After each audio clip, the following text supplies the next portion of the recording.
Ako si Sailin at tubong probinsya ko.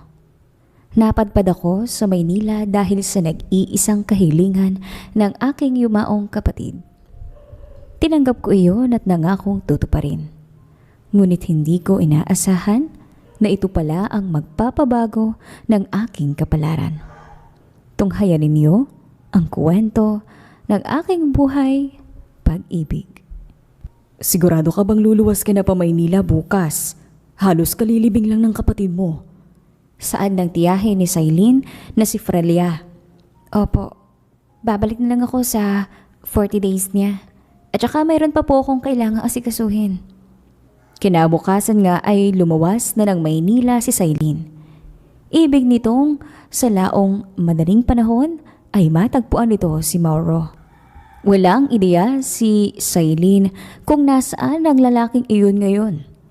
Ang tanging meron siya ay ang nag-iisang litrato ni Mauro na galing pa mula sa yumaon nitong kapatid. Hindi alam ni Sailin kung saan siya magsisimula. Sa lawak ng Maynila ay siguradong aabutin siya ng ilang buwan sa paghahanap rito. Kung hindi lamang dahil sa hiling ng kaniyang kapatid ay hindi niya gagawin ito.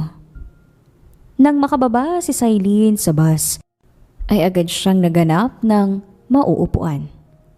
Ang unang gagawin muna ni Sailin ay maghanap ng matutuluyan dahil hindi naman pwedeng wala siyang mauuwian at matutulungan. Habang nagpapahinga ay mayroong biglang lumapit sa kanya na lalaki at tila ba gulat na gulat. Sailin? Bulalas ng lalaki. Habang gulat na gulat pa rin itong nakatingin sa kanya.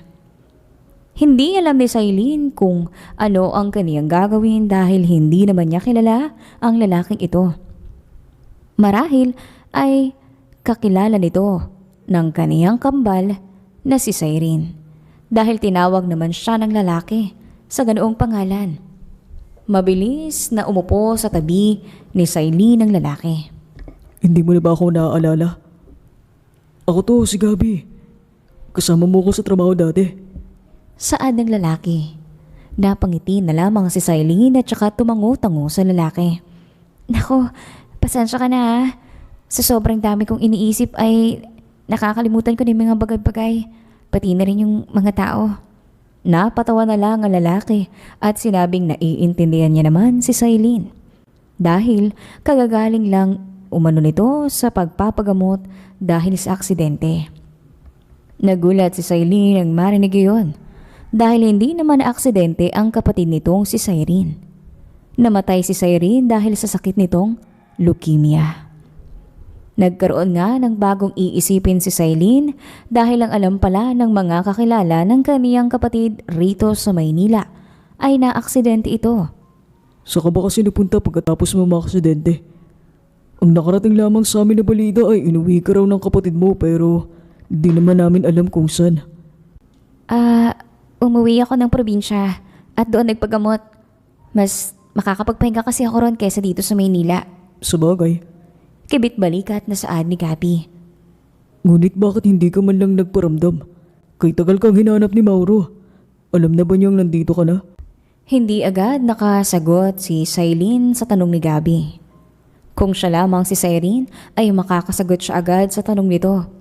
Hindi niya pa alam. Hindi ko nga alam kung paano ko sasabihin sa kanya eh. Nag-uusap pa sila roon ni Gabi hanggang sa umalis na rin sila. Tinulungan ni Gabi si Sailin na maghanap muna ng pansamantalang tutuluyan ni Sailin. Mabuti na lamang at nakita ng kakilala ng kaniyang kapatid. Kung hindi ay siguradong mahihirapan siyang mag-adjust sa Maynila.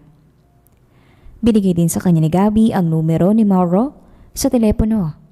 Ngunit hanggang ngayon ay hindi alam ni Sailin kung paano nga ba niya kakamustahin si Mauro. Ngunit tila ba hindi na kailangang gawin pa ni Sailin yun. Kinabukasan ay nagtungo ulit si Gabi sa tinutuluyan ni Sailin. Sa pagkakataong ito ay mayroon na itong kasama. Nalingkit ang mga mata ni Sailin nang makita kung sino ang lalaking kasama ni Gabi.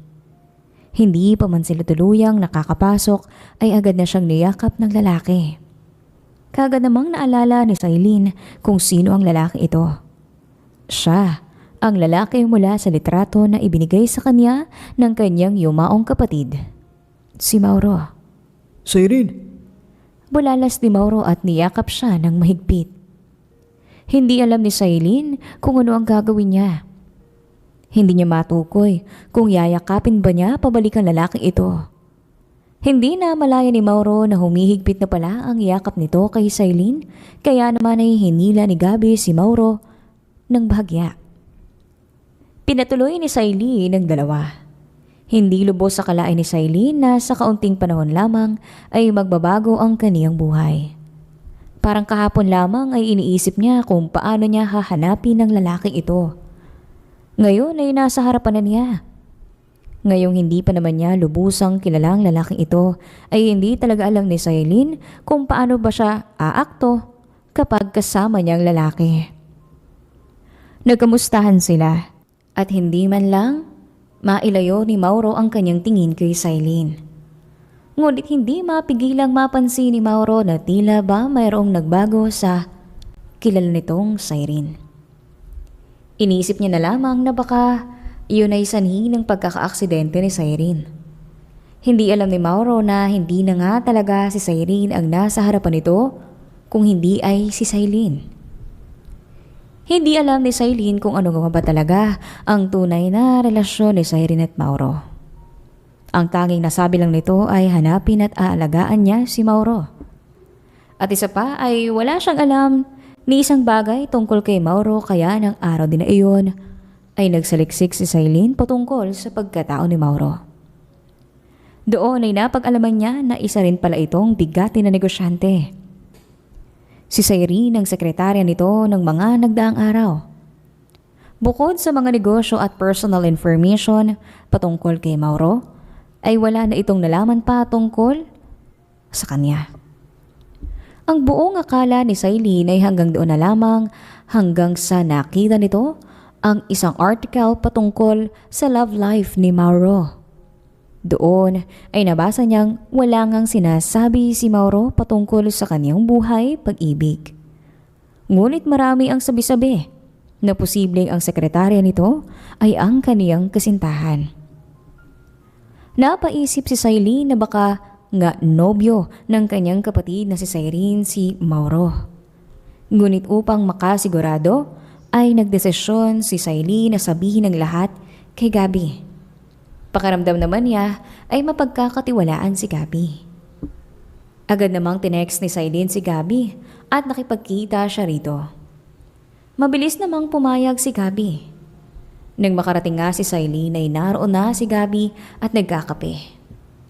Binilisan naman ni Sailin ang paglalakad at agad na umupo sa harapan ni Gabi. oh, bakit parang nagmamadali ka? Kailangan kong tulong mo. Napaayos ng upo si Gabi at seryosong napatingin kay Sailin. Hinintay nitong iba pang mga sasabihin ni Sailin. Hindi ako si Siren. Munti ka nang maibuga ni Gabi ang iniinom niyang kape at napatawa ng bahagya. Ano ibig mong sabihin? Ikinuwento nga ni Sailin kung ano ba talaga ang totoong nangyari. Maging ang pagpapanggap nitong maging si Siren dahil kay Mauro. Halos hindi makaimik si Gabi dahil sa mga nalaman nito. Pagkatapos ng ikwento lahat ni Sailin ay hiningi niya ang tulong ni Gabi dahil tanging si Gabi lang ang alam niyang makakatulong sa kanya.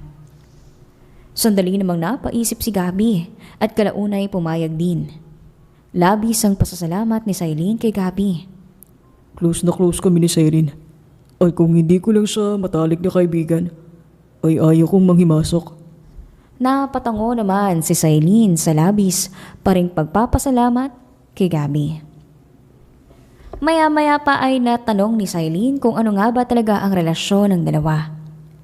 Nakwento naman ni Gabi na sila ay matagal nang magkasintahan. Sa katunayan nga ay ilang taon na rin silang nagsasama sa iisang bubong. At nakatakda na rin silang sanang ikasal. Iyon nga lang ay nasangkot si Siren sa aksidente. Ngunit lingid sa kaalaman ng lahat na hindi yun totoo. Natahimik naman si Sailin dahil sa isang beses ay hindi man lang iyon nasabi sa kanya ni Cyrene, maging sa kanilang tiyahin na siyang nag-alaga sa kanila simula nung bata pa. Maagang naulila ang magkapatid. Isang aksidente ang dahilan ng pagkamatay ng kanilang mga magulang. Nahulog sa bangin ng sinasakyan nitong kotse. Sa kanilang pagkukwento ay nasabi rin ni Cyrene ang tungkol sa 40 days ni Cyrene ay inaya niya nito, si Gabi, na umuwi sa probinsya at agad namang pumayag si Gabi. Nagtagal pa sila roon ng ilang oras. Ikinuwento at pinayuhan ni Gabi si Cyrene kung ano bang dapat niyang gawin kapag andyan si Mauro. Nasabi nito na talaga nga namang maalaga si Cyrene kay Mauro. Pinakinggan naman lahat iyon ni Cyrene upang hindi na siya mataranta pa sa tuwing kasama nila si Mauro. Nang matapos silang mag-usap ay inihatid nga ni Gabi si Cyrene. Nagulat ang dalawa nang madad na nila doon si Mauro. Nakaupo si Mauro at ang mga gamit ni Cyrene ay nasa labas na. Nagtaka naman ang dalawa at nagmadaling pumasok. Bakit nasa labas ang mga gamit ko? Bulalas ni Cyrene nang makalapit ito kay Mauro. I'm taking you with me. Babalik na tayo sa bahay. Ha? Anong bahay? Agad na tinabig ni Gabi si Cyrene ngunit sinisigurado niyang hindi iyon mahahalata ni Mauro. Dumaan naman ang gulat sa mga mata ni Mauro nang marinig iyon. Oo nga pala, Cyrene. Nakalimutan ko sabihin sa'yo kahapon na pupunta ngayon si Sir dito. Agad namang umeksena si Gabi upang hindi mahalata ni Mauro kung ano nga ba ang sitwasyon ngayon. Mabuti na lamang at ang buong akala pa rin ni Mauro ay dahil iyon sa aksidente, kaya nakakalimutan ng kilala niyang si Cyrene ang mga bagay-bagay. Wala namang nagawa at sumama na lamang si Cyrene dahil kung hindi ay siguradong magtataka naman ang lalaki. Tumulong na lamang si Gabi sa pag-aayos ng mga gamit. Nang marating nga nila ang bahay ni Mauro ay nalula sa laki si Cyrene. Hindi niya akalaing ganito pala kayaman ang lalaking ito. Hinawakan siya ni Mauro sa kanyang braso at inalalayan siyang makapasok sa loob. Alam ko hindi ka pa masyadong magaling dahil sa aksidente. But you don't have to worry dahil aalagaan kita.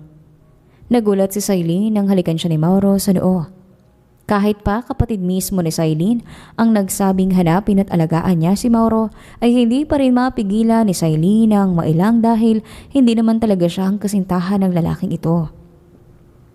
At sa dami ng iniisip ni Cyrene ay ngayon lamang niya naisip na siya na ang gagawa nga ng mga bagay na ginagawa nilang dalawa noon ni Mauro.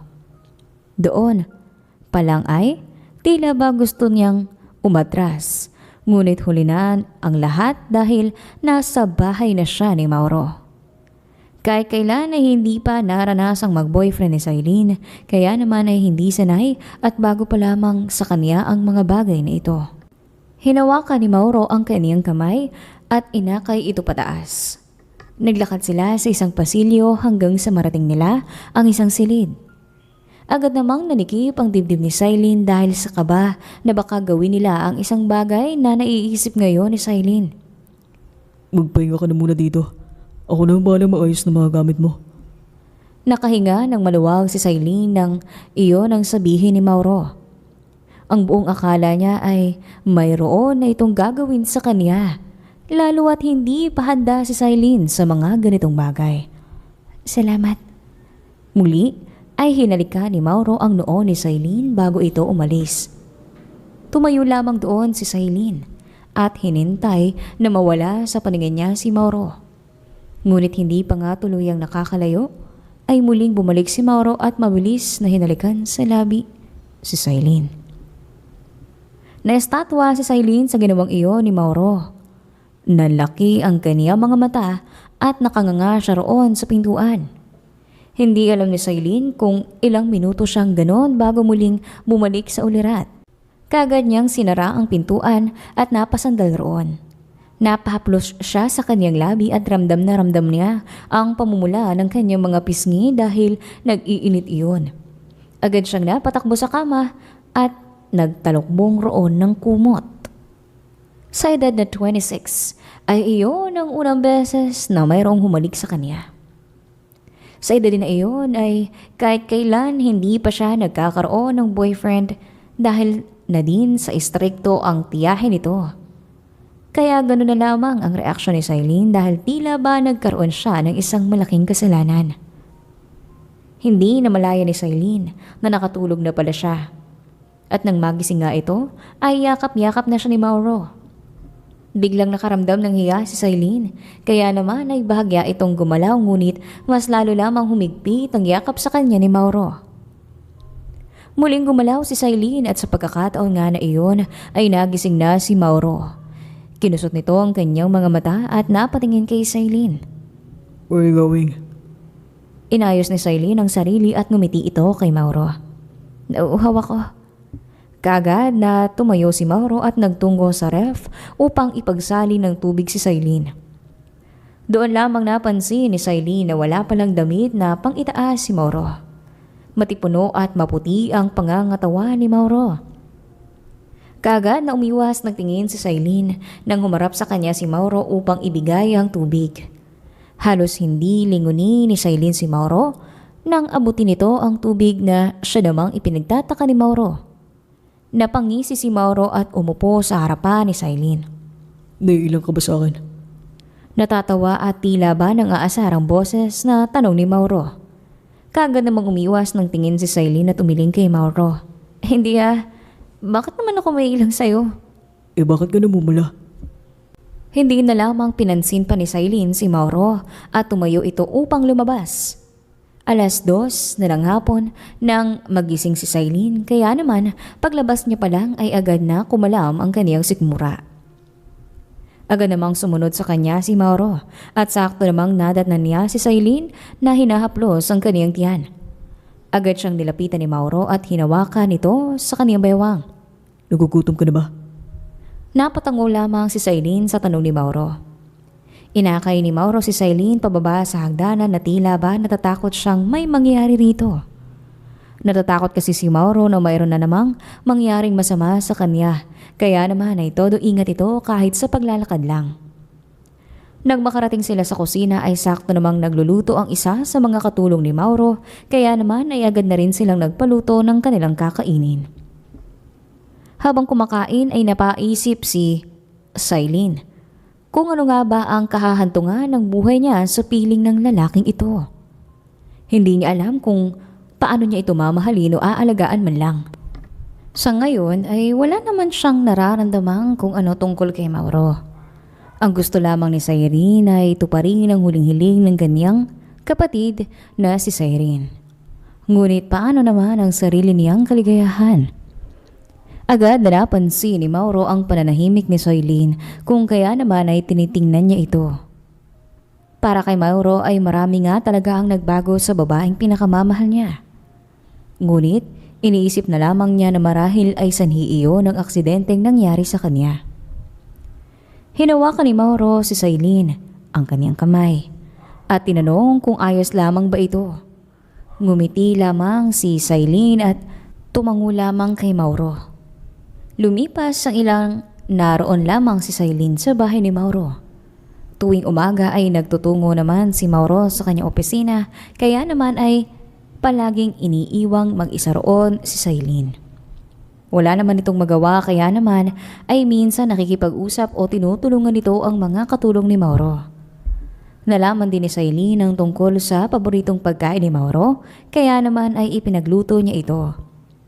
Kaya naman nang makarating si Mauro sa bahay, galing trabaho ay agad na pinatikim ni Sailin sa kanya ang kaniyang luto. Labis naman ang nasarapan si Mauro sa luto ni Sailin. Sad pa nga nito ay mas lalong nag-improve ito sa pagluluto. Hindi naman nakaimik si Sailin dahil dati nga naman siyang magaling sa pagluluto. Ang hindi talaga masyadong marunong sa kanilang dalawa, ang kaniyang kapatid ay si Sailin. Naalala pa niya noong bata sila ay palaging palpak ang mga putaheng niluluto ni Sailin, kaya naman ay palagi itong napapagalitan. Nagdaan pa ang mga araw na magkasama si Mauro at Sailin. Walang kamalay-malay si Mauro na hindi na pala si Sailin ang kasama niya. Ganon pa man. Alam ni Sailin na mali ang ginagawa niyang ito dahil tila ba unti-unti ay napamahal na rin siya kay Mauro. Hindi niya na alam kung paano pa niya pipigilan ang kanyang nararamdaman. Tila ba ay ayaw niya nang umalis pa sa kung nasaan man siya ngayon. At habang tumatagal ay mas lalo niya ngang nakikilala si Mauro at kung paano ito mag-alaga. Walang duda, kaya gano'n na lamang kaya siya minahal ni Cyrene. Ngunit nag-alala si Cyrene dahil unti-unti na nga siyang nahuhulog kay Mauro. At hindi niya alam kung tama ba iyon ngayong dating kasintahan ni Mauro ang kanyang kapatid na si Cyrene. Habang nakahiga ay hindi mapigilang isipin ni Cyrene ang kanyang kapatid. Mabuti na lamang at nakauwi ito noong 4th days niya.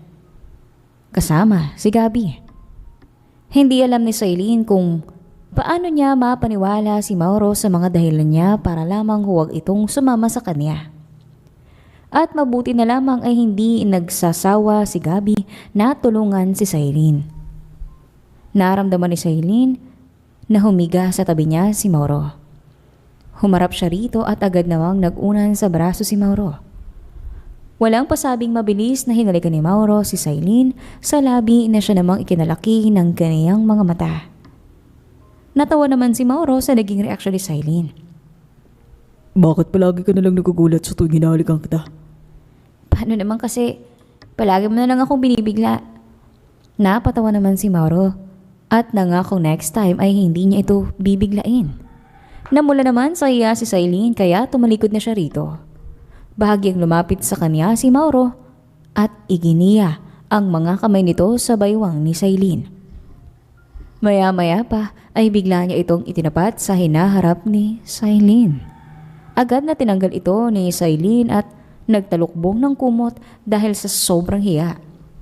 Nagtaka naman siyang hinawakan ni Mauro ang kanyang balikat at tinanong kung bakit. Saad naman ni Cyrene ay nahihiya ito. Muli namang napatawa si Mauro. Bakit ka pa nahihiya? Dati naman na natin ginagawa ito noon pa. Doon lamang napagtanto ni Cyrene na sa ibang katauhan ang ipinapakita niya ngayon. Mas lalo siyang kinabahan nang muling hawakan siya ni Mauro at tanungin kung mayroon ba siyang problema. Agad siyang umiling at humarap kay Mauro. Ngumiti pa ito sa kanya upang ipakitang walang problema. Nang humarap nga si Cyrene kay Mauro ay tila ba hindi na napigilan pa ni Mauro ang kaniyang sarili at agad na sinunggaba ng halik si Cyrene sa labi. Hindi naman nagawang makagalaw pa ni Cyrene dahil maging siya ay nahulog na rin sa mga halik ni Mauro. Dahil na rin siguro sa init ng kanyang nadarama, ay para bang bumigay na rin si Cyrene. Magkahalong kaba at saya ang kanyang nadarama habang kusa niyang ibinibigay ang sarili kay Mauro. Habang naglalakbay ang mga halik ni Mauro sa kanyang leeg ay napapapikit na lamang siya at napapahawak sa kamay ni Mauro. Habang ang mga kamay naman ni Mauro ay naglalakbay na rin sa iba't ibang parte ng katawan ni Cyrene na siyang nagpapahalinghing sa kaniya ng bahagya. Nang gabing ang iyon ay mainit na pinagsaluhan ng dalawa ang isa't isa ng puno ng pagmamahal. Hindi na rin naman mapigilan pa ni Cyrene na mahalin si Mauro at tuluyan na nga siyang bumigay at kusang ibinigay ang sarili. Mahal na mahal kita. Handa akong itaya lahat na meron ako. Manatili ka rin sa akin. Napapikit si Cyrene nang halikan siya ni Mauro sa kanyang noo. Kahit pa ganoon ang sinabi ni Mauro ay tila ba nakaramdam pa rin ng lungkot si Cyrene dahil alam niyang hindi naman talaga para sa kanya ang mga salitang iyon. Alam niyang iyon ay para sa yumao nitong kapatid. Mabilis na lumipas sa mga araw at habang lumilipas ang araw, ay mas lalong lumalalim ang nararamdaman ni Cyrene para kay Mauro. Nagtungo na rin siya kay Gabby upang dinggin ang payo nito ngunit maging si Gabby ay hindi rin alam ang gagawin sa ganitong sitwasyon. Ayos ka lang ba? Parang masyado yatang malalim yung iniisip mo. Napatingin si Cyrene kay Mauro nang tanungin siya nito. Sa lagay nilang dalawa ngayon ay sobra-sobra na ang panlulokong ginagawa ni Cyrene kay Mauro. Gusto na sana niyang sabihin ng totoo ngunit natatakot siya na baka hindi siya matanggap ni Mauro. Wala to. Napag-isip-isip ko lang parang gusto ko magtrabaho. Wala naman kasi akong ginagawa rito sa bahay. Nagsinungaling na lamang si Sailin dahil hindi naman niya pwedeng sabihin ang totoo kay Mauro. You can come to my office and be my secretary again. Pero natatakot ako sa'yo at sa kalagayan mo. Baka ma-stress ka lang ron. Napangiti naman si Sailin kay Mauro dahil sa pag-aalala nito. Napakabait na tao ni Mauro. Kaya naman ay nakokonsensya si Sailin sa ginagawa niya ngayon. Hindi naman niya masisisi ang kaniyang sarili dahil ito ang kahuli-huling hiling sa kanya ng kaniyang kapatid. Ano ka ba? Ayos lang ako. Mas gusto ko pa nga yung mayroong ginagawa eh. How about gardening? Mag-garden ka na lang. Since may bakanting lupa naman sa likod, ipapalinis ko na lang yun sa gardener. Natuwa naman si Sailin sa suggestion ni Mauro dahil noon pa lang ay gustong-gusto na talaga ni Sailin ang magtanim-tanim ng mga gulay. Kaya naman ang araw na iyon ay ipinalinis ni Mauro ang madamong bahagi ng likuran ng kaniyang bahay. Umalis din silang dalawa upang bumili ng butil na itatanim ni Sailin. Halos lahat ng iyon ay mga gulay. Iilan lamang ang mga buto ng mga bulaklak na kinuha ni Sailin. Nang malinisan niyon ay tinulungan na ni Mauro si Sailin sa pagbubungkal ng lupa. Hindi na nila pinagtrabaho pa iyon sa gardener dahil gusto ni Sailin na siya na mismo ang trumabaho pa ng bagay na iyon.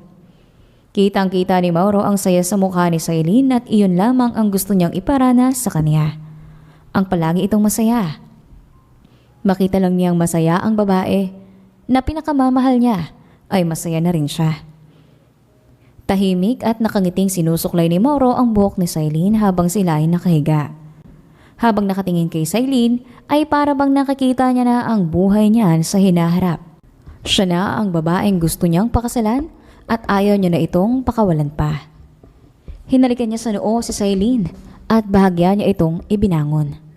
Iminulat naman ni Sailin ang kanyang mga mata at nagtatakang bumangon. Saad naman ni Mauro ay may kukunin lamang ito kaya naman ay tumayo ito at pumunta sa drawer. Ginawa ko na to dati sa'yo. Pero napansin ko na hindi mo nasuot. Siguro dahil sa aksidente. Nagtaka namang ibinalot ni Sailin ang kanyang katawan at tahimik na pinanood si Mauro habang papalapit sa kanya. Lumapit si Mauro kay Sailin at inilabas nito ang isang maliit na box. May ideya na si Sailin kung ano ang balak na gawin ni Mauro pero tila ba hindi niya pa rin mapigilang ma-excite. Magpakasala tayo. Ayoko na magsayang pa ng oras. Hinaplos ni Mauro ang mukha ni Sailin at pinunasan nito ang kanyang luha na kahit si Sailin ay hindi na malayan na tumutulo na pala. Mahal na mahal kita. And I want to give you the best I can. Will you marry me? Mas lalong napahagulgol si Sailin nang marinig iyon. Paulit-ulit siyang tumango rito at agad naman niyang isinuot ni Mauro kay Sailin ang singsing. Napatitig roon si Sailin at hindi nito mapigilang mamangha roon. Hinawakan niya ito at nakangiting napatingin kay Mauro. Tumayo siya upang yakapin ito na sinuklian naman ni Mauro ng isang mahigpit na yakap. At bago nga ang kanilang kasal ay hiniling ni Sailin na gusto niyang puntahan ang mga magagandang lugar. Gusto naman ni Mauro na makitang masaya ang kanyang minamahal kaya agad naman niya itong pinayagan. Walang mapaglagyan ng kaligayahang nadarama ni Sailin habang kasama nitong naglalakbay si Mauro sa iba't ibang lugar. Kitang-kita naman ni Mauro ang pagkislap ng mga mata ni Sailin sa tuwing nakakakita ito ng mga bagay na kanyang nagugustuhan. Ito ay higit sa pinapangarapan ni Mauro.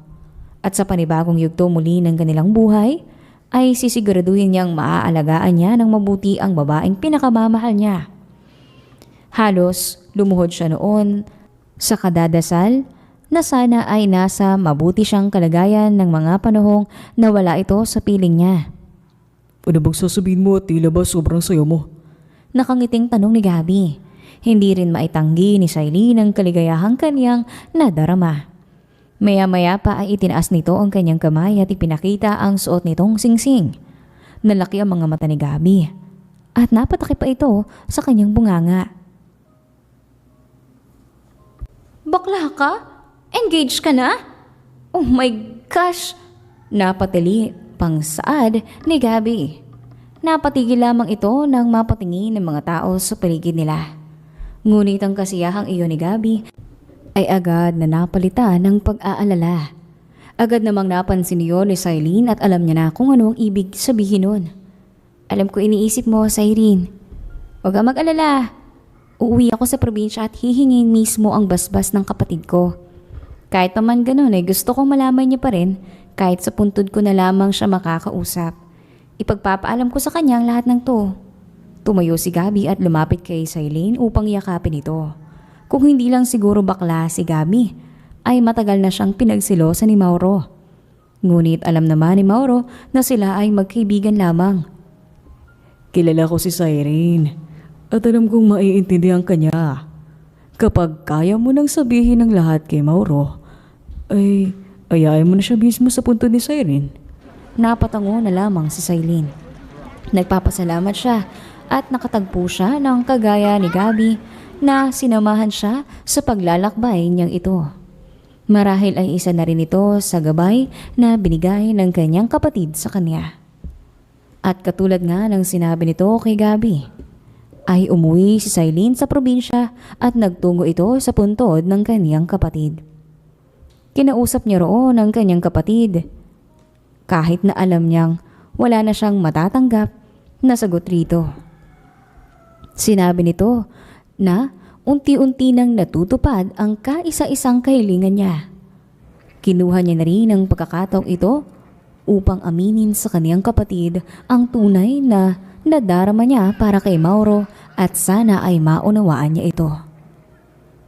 Mabuti naman at nakauwi ka na. Matagal-tagal na rin noong huling umuwi ka rito. Saad ng tiyahin ni Cylene at inalok niya ito ng maiinom. Saglit lang po ako rito. Dinalaw ko lang po si Cyrene at para na rin po makamusta kayo rito. Mabuti naman ang kalagayan namin rito, anak. Iyon nga lang ay minsan nakakapos na kami sa pera. Paano ba naman kasi ang mga pinsan mo, halos magkukulehiyo na silang lahat? Napangiti naman si Cylene at inilabas ang wallet nito sa kaniyang bag. Nagabot ito ng hindi naman masyadong malaking halaga sa kaniyang tiyahin. Kahit papaano ay malaki ang naitulong sa kaniya ng tiyahin sa kanilang dalawa ni Cyrene.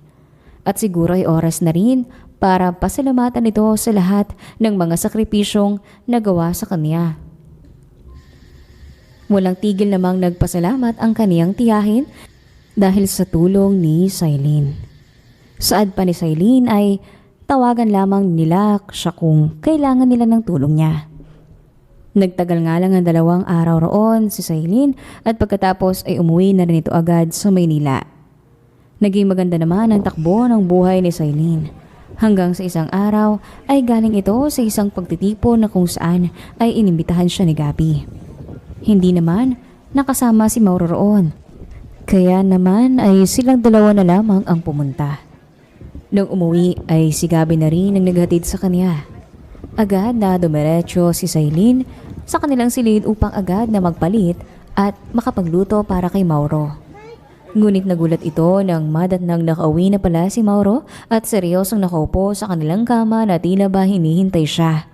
Nakauwi ka na pala. Akala ko gagabihin ka ngayon. Wala naman siguro problema kung maaga akong umuwi ngayon. Bahagyang nagulat si Cylene sa naging sagot ni Mauro.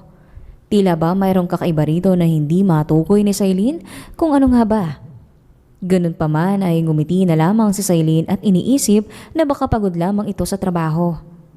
Naglakad si Cylene papalapit kay Mauro at akmang hahalikan sana niya ito nang biglang inilayo ni Mauro ang sarili kay Cylene. At doon nga ay natunugan na ni Cylene na meron ngang problema. Unti-unti ay namuo ang kaba sa puso ni Cylene nang nagsimulang kumabog ng mabilis ang kaniyang puso. Mauro, may problema ba tayo? Kahit kinakabahan ay nagawa pa rin ngumiti ni Cylene habang tinatanong si Mauro. Ikaw, sabi mo sa akin, may problema ba tayo, Cylene? Tila nabuhusan ng malamig na tubig si Cylene nang banggitin ni Mauro ang pangalan niya. Diniinan pa nito ang pagkakasabi kaya naman mas lalong kinabahan si Cylene. Ano bang sinasabi mo, Mauro? Kinakabahan at nauutal pang saan ni Sailin.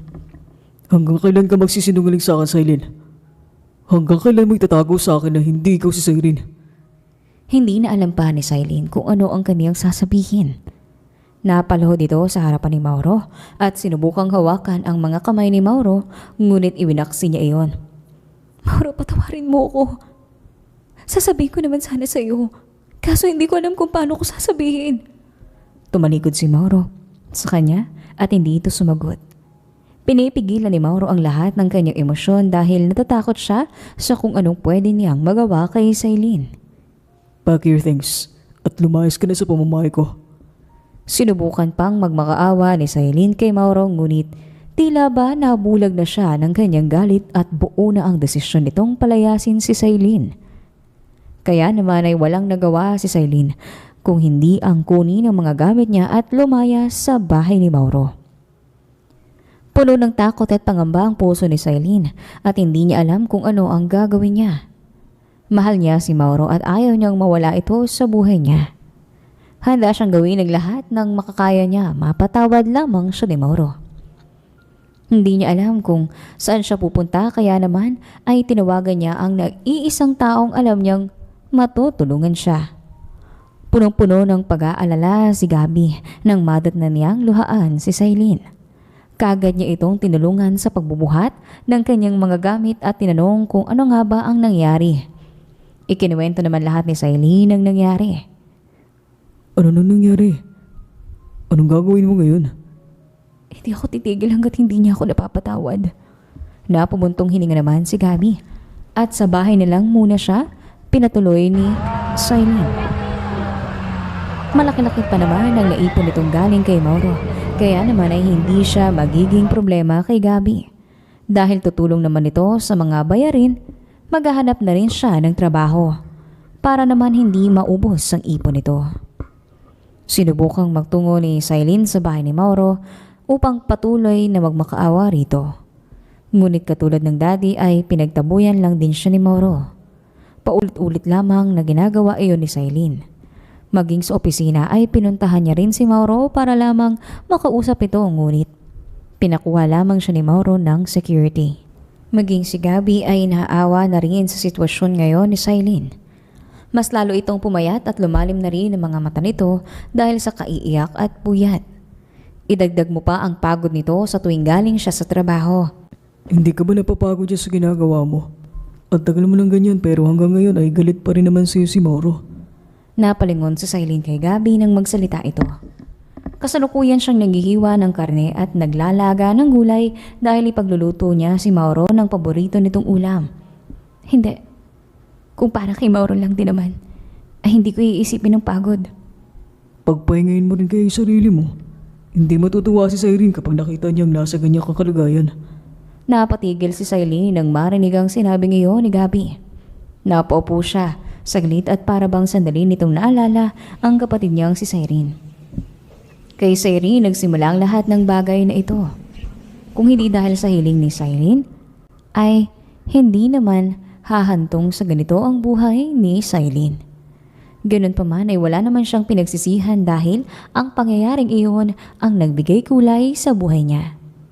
Ngunit hindi rin nakalain ni Sailin na ang kahilingang iyon ng kapatid niya ang magbibigay kay Sailin ng ganitong buhay.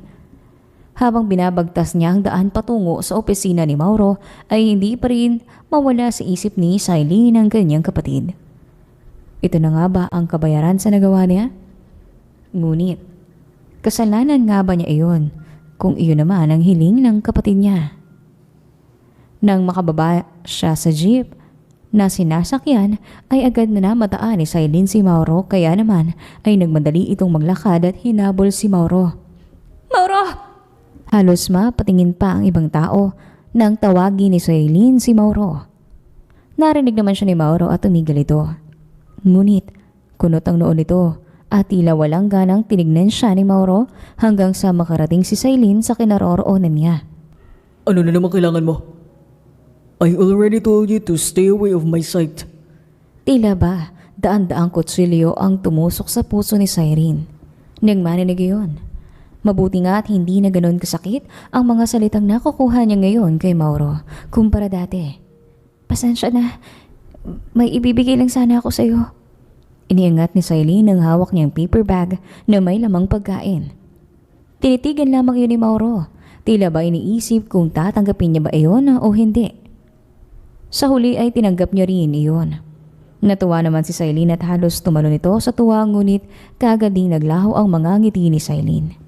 Nang maglakad si Mauro sa isang basurahan at binasura roon ang binigay ni Sailin na pagkain. Natulala si Sailin at kusang pumatak ang kanyang mga luha.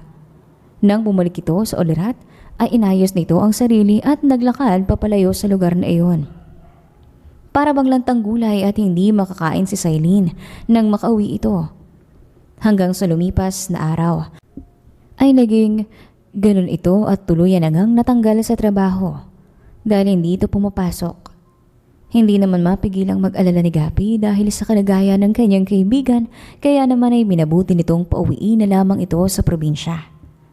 Doon ay mayroong mag-aalaga sa kanya. Pumayag naman si Sailin na umuwi na lamang sa probinsya, ngunit saan nito ay gusto niya na munang makita si Mauro bago ito umuwi.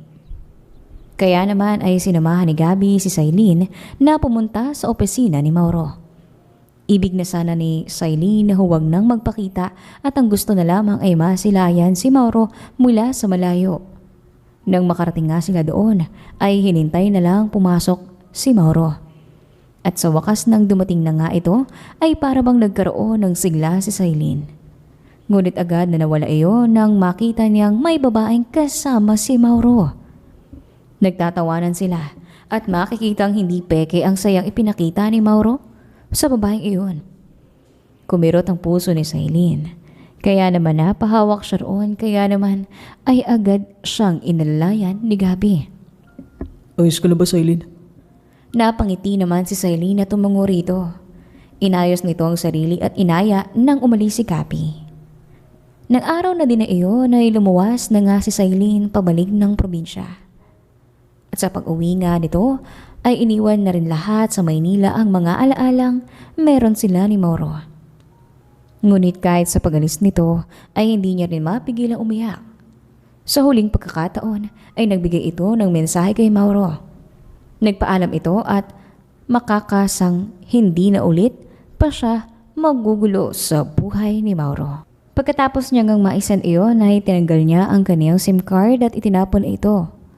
Sinulat na lamang niya sa papel ang mga importanteng numero na meron siya ng kanyang mga kaibigan. Nagulat ang tiyahin ni Sailin nang makita niyang parating ang kanyang pamangkin. Ngunit mas lalo nga itong naluha nang makita ang kalagayan ni Sailin. Kagad niya itong sinalubong at nang makalapit nga ito sa kanya'y niyakap at tuluyan na nga siyang napahagulgol. Hindi naman nagsalita ang kanyang tiyahin at inalalaya naman siya. Nagdaan nga ang mga araw na nanatili roon si Sailin at hindi man lang nila ito makausap ng maayos. Maging ang kaniyang tiyahin ay nag-aalala na rin dahil wala itong alam kung ano ba talaga ang nangyari.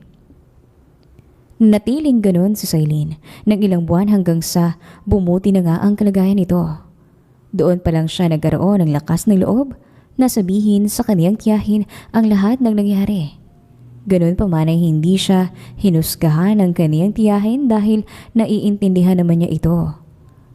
Mabilis nga na lumipas ang ilang buwan at 1 taon na nga simula nang mangyari iyon sa buhay ni Sailin. Sa tagal ng panahon ay bumuti na rin ang kanyang pakiramdam at kahit papaano ay sumasaya na rin ito. Hindi man madali ang process ng kanyang paghilom, ang mahalaga ay nalagpasan niya ang malaking pagsubok na iyon sa kanyang buhay. Kalaunan nga ay naisipan nitong lumawas muli ng Maynila upang magtrabaho. Dahil lumalaki na rin ang mga gastusin ng kanyang mga pinsan sa kolehiyo. Hindi naman agad sumang-ayon ang kaniyang tiyahin at inaalala lamang nito si Sailin dahil sa nangyari sa kanya 1 taon nang nakalilipas. Ganun pa man, ay nangako naman si Sailin. Ayos lamang siya roon. Saad pa nito ay mas malakas pa siya ngayon kumpara noon.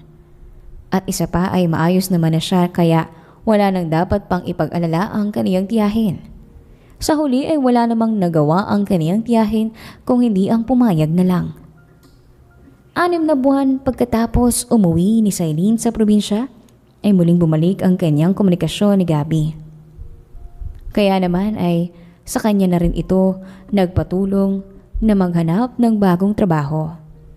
Sakto naman na naghahanap ng bagong cashier ng cafe ng kaibigan ni Gabby.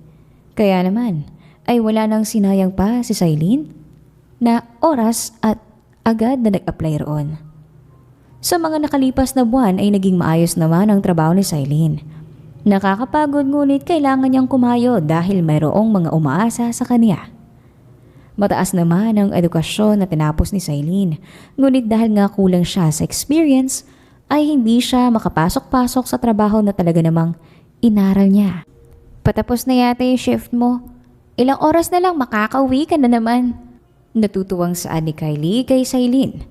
Isa ito sa mga katrabaho niya at nagsuserve ito ng mga kape. Natawa naman si Sailin habang inaayos nito ang counter. Sus, ikaw din naman. Kunyari ka pang hindi ka excited. Nagtawanan silang dalawa. Sakto kasing magko-close na ang pinagtatrabuhan nilang cafe at nag-aayos na lamang sila. Nalinisan na nila ang lahat at naghihintay na lamang ng oras nang biglang bumukas ang pintuan at pumasok ang panghuli nilang customer. Napasimangot naman si Kylie at napatingin kay Sailin. Napangiti ang babae kay Sailin nang umorder na ito. 2 kape ang in-order nito at sigurado ay may kasama pa ito sa labas at nauna lamang. Mukhang pasara na ata itong store nyo. Are we the last customer? Nakangiting tanong ng babae. Maamo at malamyos ang boses ng babae. Napangiti naman si Sailin at sumagot ito. Nagkakwentuhan pa sila ng ilang minuto lang bago ito naganap ng table at sakto namang pumasok ang kasama nito. Tila ba, nabuhusan ng malamig na tubig si Sailin nang makita kung sino ang kasama ng babae. Nakakapasok lamang. Lumakas ang tibok ng kaniyang puso at hindi ito makagalaw sa kaniyang kinatatayuan. 1 taon na simula nang huli niyang makita si Mauro.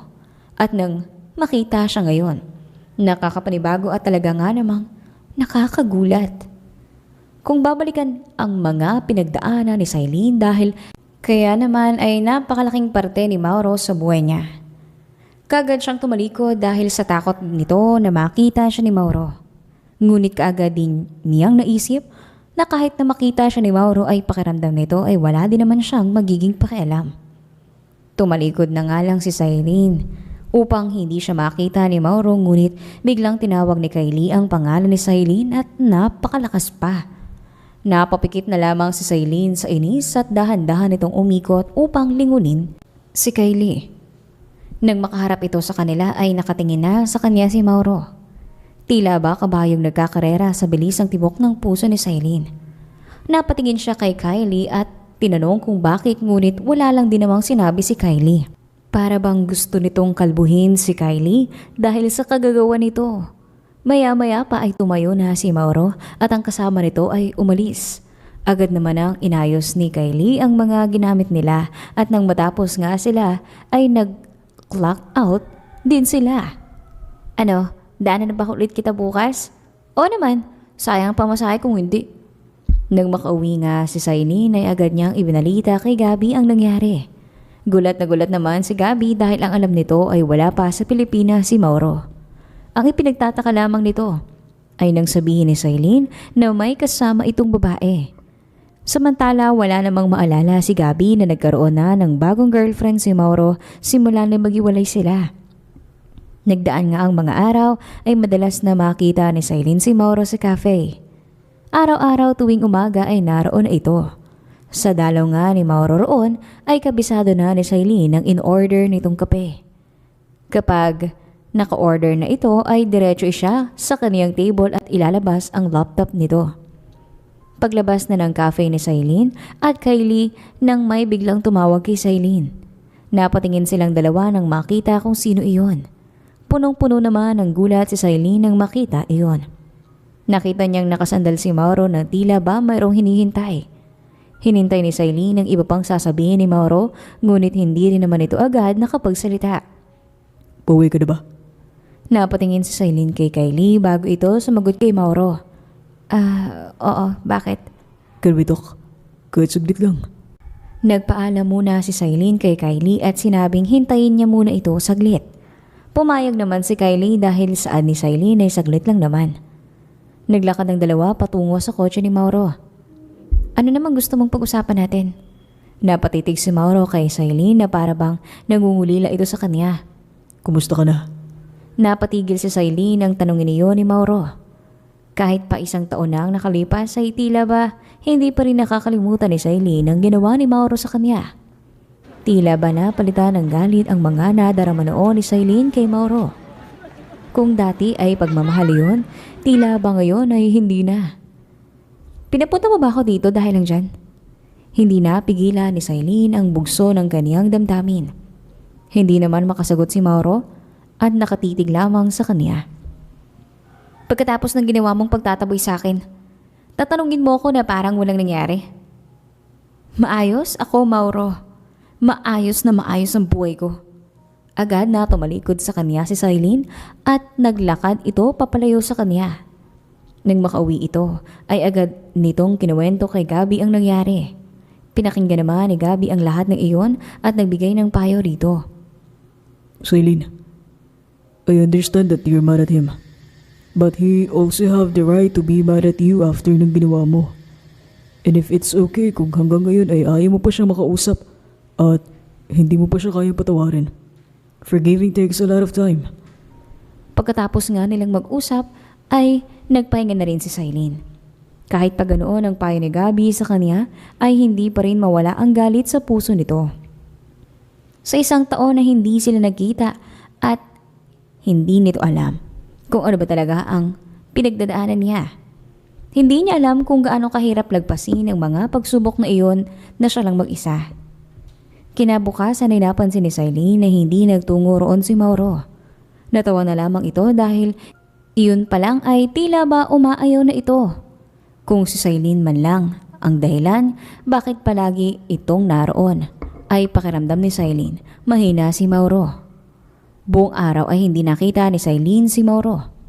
Hindi niya alam kung bakit ba tila hinihintay niya itong magpakita sa kanya samantalang galit siya rito. Isinawalang bahala na lamang iyon ni Sailin at nag-focus sa kanyang trabaho. Nagulat si Sailin nang makauwi ito at nadat nang may nakaparadang kotse sa harap ng kanilang tinutulian. Nagmadali itong bumaba sa motor ni Kylie at kaagad na nagpaalam at nagpasalamat rito. Nagmadaling pumasok si Sailin sa bahay at doon nga ay nadatnan niyang naroon si Gabi at Mauro. Napakunot ang noo niya at naglakad siya papalapit sa kanila. May bisita ka, Sailin. Naupo si Sailin sa tabi ni Gabi at tiningnan si Mauro nang makakunot ang noo nito. Ano ginagawa mo rito?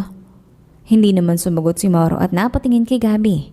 Agad namang nakuha iyon ni Gabi at nagpaalam muna ito sandali sa kanilang dalawa. Nang makaalis si Gabi ay agad namang nagsalita si Mauro. I'm here because of Sailin. Hanggang ngayon ay hindi ko pa rin alam kung ano ba talaga nangyari sa kanya. Hindi agad nakasagot si Sailin.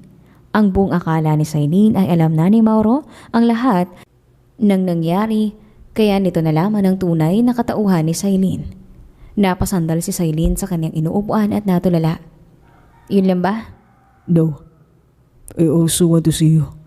Napabuntong hininga si Sailin at inayos ang sarili. Patay na si Sailin. Tila ba napipis si Mauro sa kanyang inuupuan. Hindi ito makagalaw at tila ba mauubusan ito ng hininga anumang oras. Hinayaan naman siya ni Sailin at maramdaman iyon hanggang sa makabalik ito sa ulirat. Kinuwento naman ni Sailin ang lahat ng nangyari sa kapatid nitong si Sailin. Kitang-kita ang bawat pagpatak ng luha at ang sakit ng mga nadarama. Mahal na mahal nga talaga niya si Sailin na kahit hanggang ngayon ay siya pa rin ang hinahanap nito. Hangad pa ni Mauro ay gusto nitong mapuntahan man lang ang puntod ni Sailin at humingi ng tawad rito dahil wala man lang siyang kaalam-alam sa mga nangyari. Hangad niya ay sana mapatawad siya ni Sailin bago muling tahakin ni Mauro ang panibagong hakbang sa kaniyang buhay. Pumayag naman si Sailin na samahan itong magtungo sa probinsya upang bisitahin ang puntod ni Sailin. Nang makarating sila roon ay iniwan muna saglit ni Sailin si Mauro para naman ay masabi nito lahat. Mula sa malayo ay tahimik na pinanood ni Cylene si Mauro habang kinakausap nito ang puntod ni Cyrene. Ngunit tuluyan na nga siyang tumalikod rito nang makita na umiiyak si Mauro. Naghintay pa roon si Cylene ng ilang minuto hanggang sa namalaya nito ang pagtapik ni Mauro sa kaniyang balikat. Pagkatapos ay bumalik na rin sila agad pa Maynila. Habang nasa biyahe ay hindi mapigilang lingunin ni Mauro si Cylene. Lingid sa kaalaman ni Cylene, nasa pagpuntang iyon ni Mauro sa puntod ni Cyrene ay nagpaalam na rin ito patungkol sa kaniyang kapatid na si Cylene. Saad nito ay minahal niya si Cylene at gusto niyang ipagpaalam mismo kay Cyrene na si Cylene na ang pipiliin itong makasama pa. Alam ni Mauro na maiintindihan at magiging masaya si Cyrene para sa kanila. At hangad din ni Mauro na kung nasan man ngayon si Cyrene, ay sana masaya siya at habang buhay nitong dadalhin ang pinagsaluhan nilang pagmamahal. Kumusta ka na?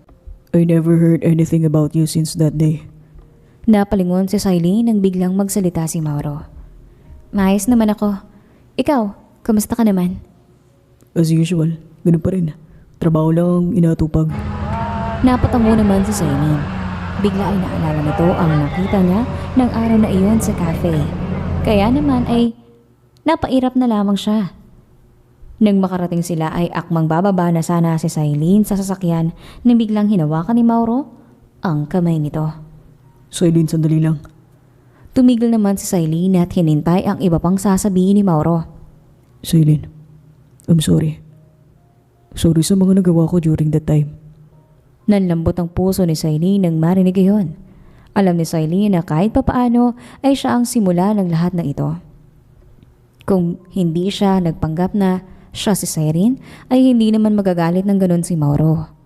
At naiintindihan niya rin naman kung saan nagagaling ang galit ni Mauro. Ngumiti si Cylene at hinawakan ang kamay ni Mauro.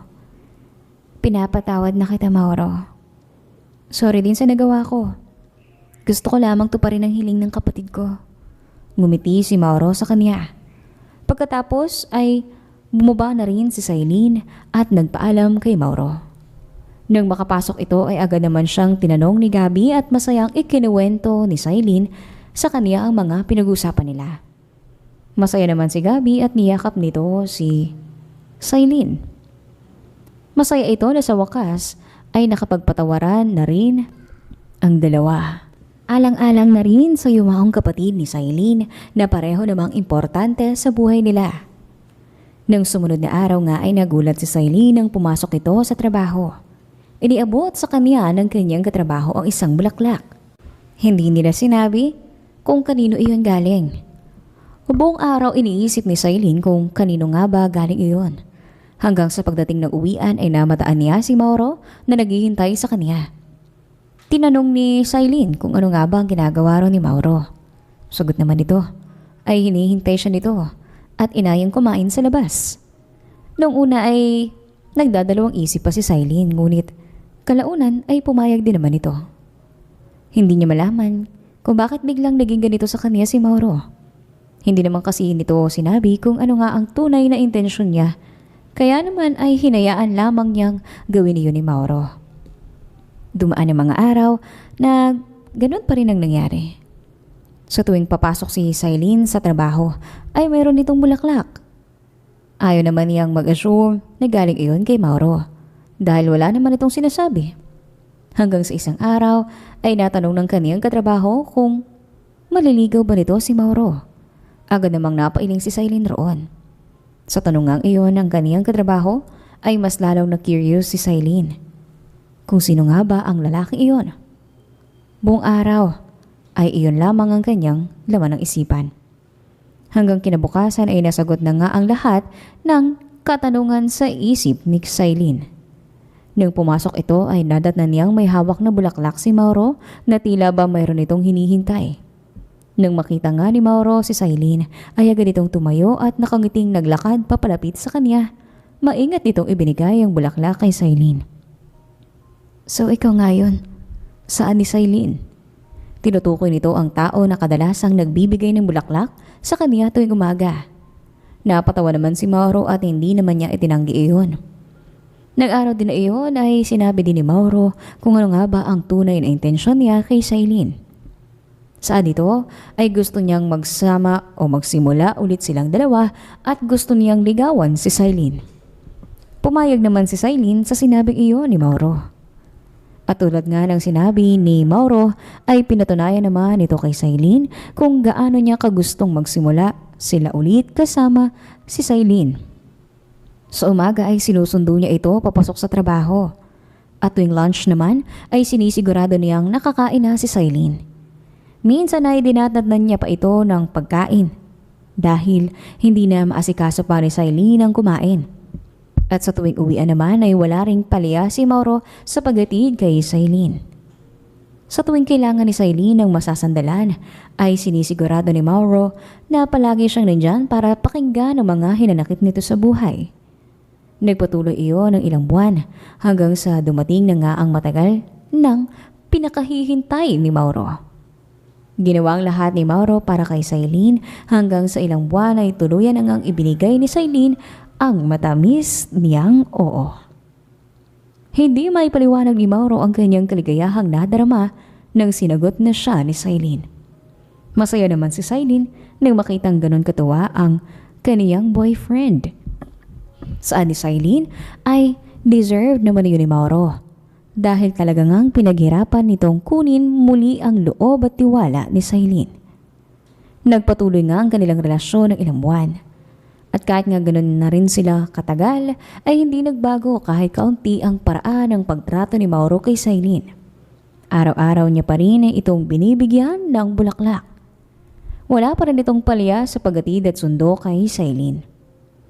Sa ganda nga ng trato ni Mauro kay Sailin ay para bang gusto niya na itong pakasalan. Naghihintay na lamang si Sailin na ayain na siyang magpakasal ni Mauro. Ang gusto pa nga ni Mauro ay umalis na sa trabaho si Sailin at siya na lamang ang magtatrabaho para sa kanilang dalawa.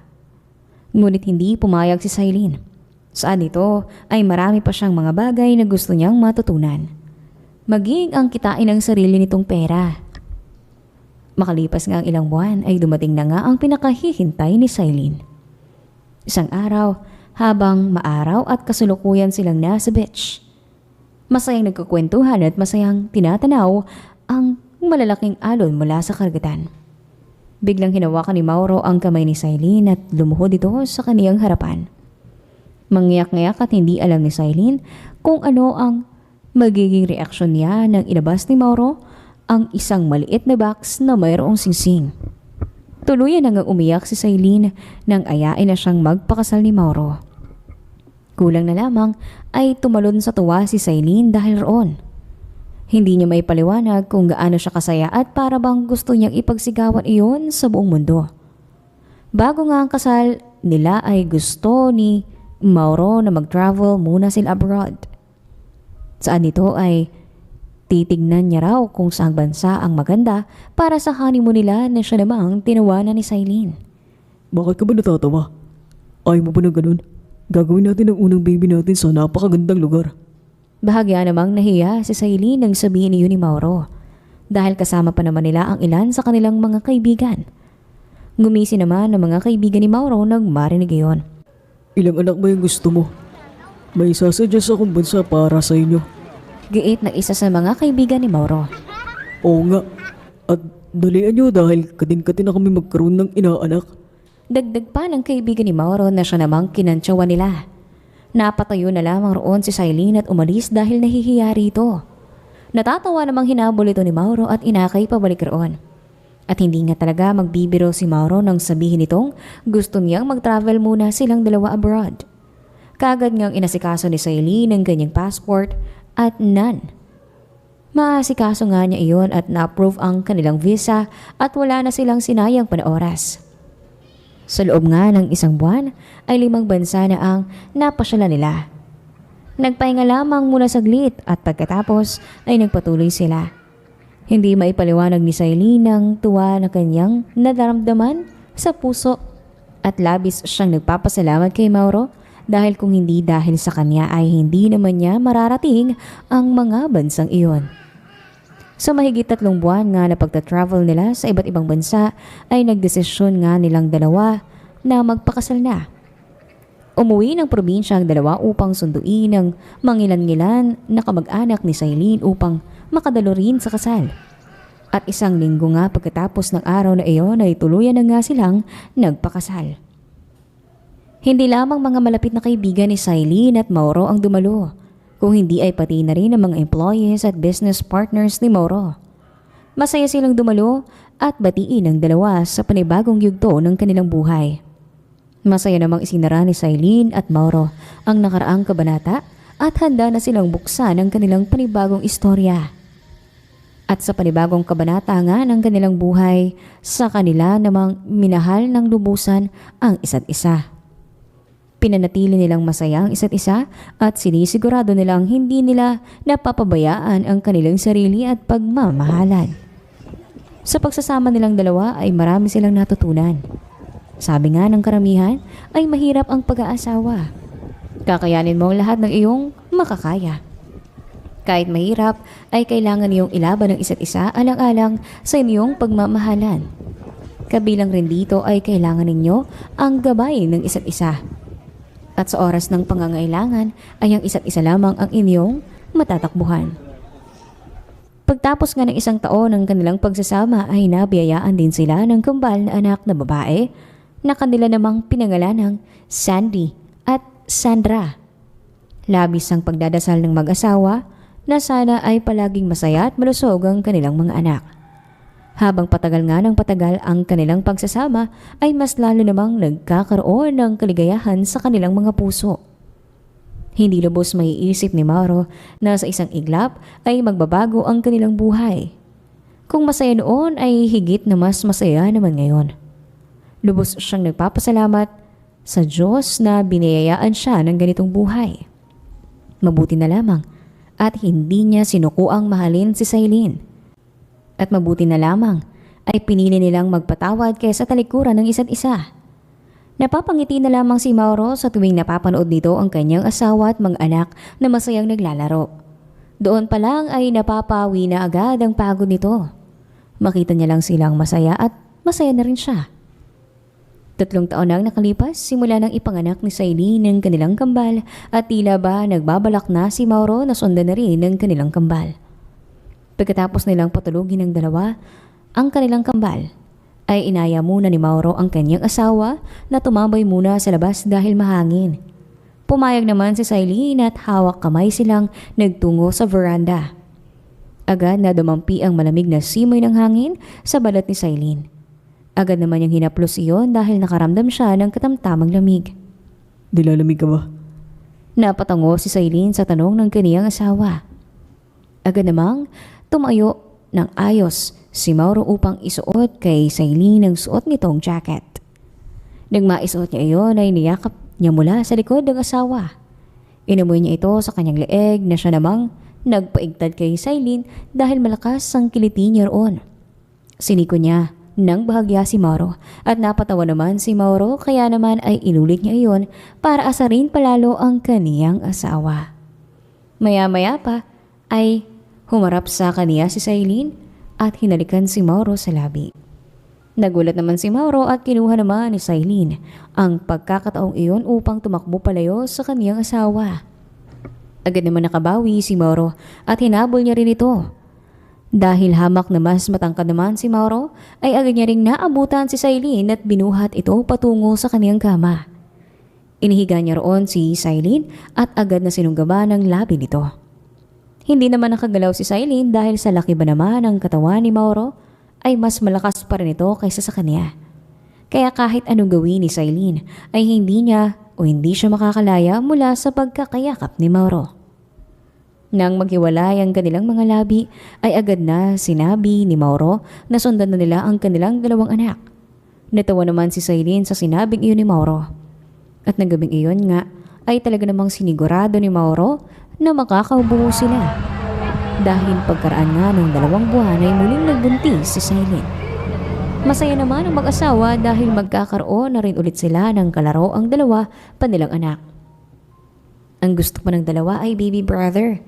Kaya naman ay natawa na lamang ang mag-asawa Biniro pa ni Mauro ang kanyang asawa na hanggat hindi sila nagkakaroon ng lalaki anak ay hindi sila susukong gumawa ng bata.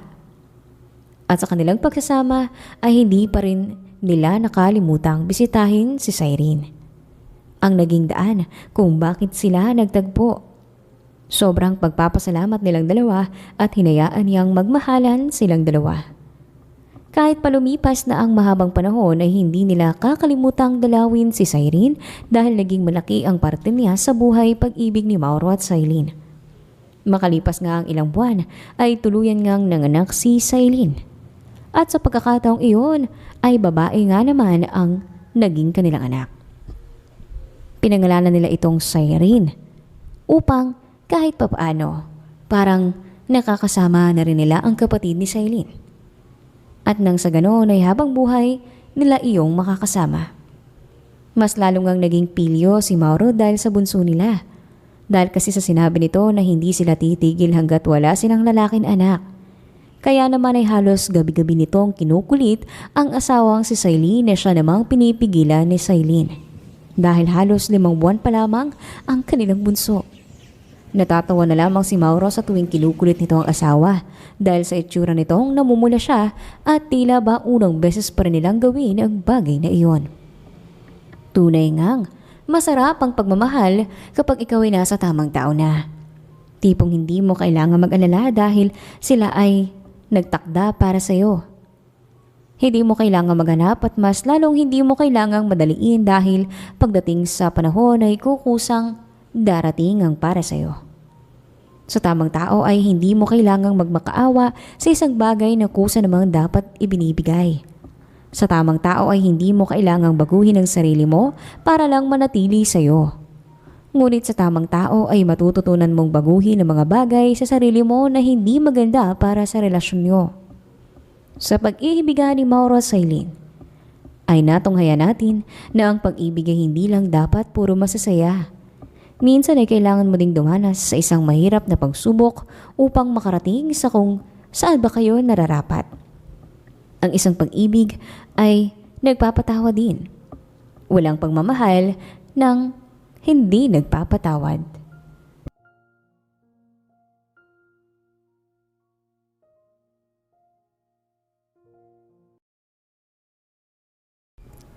Ako si Cyrene.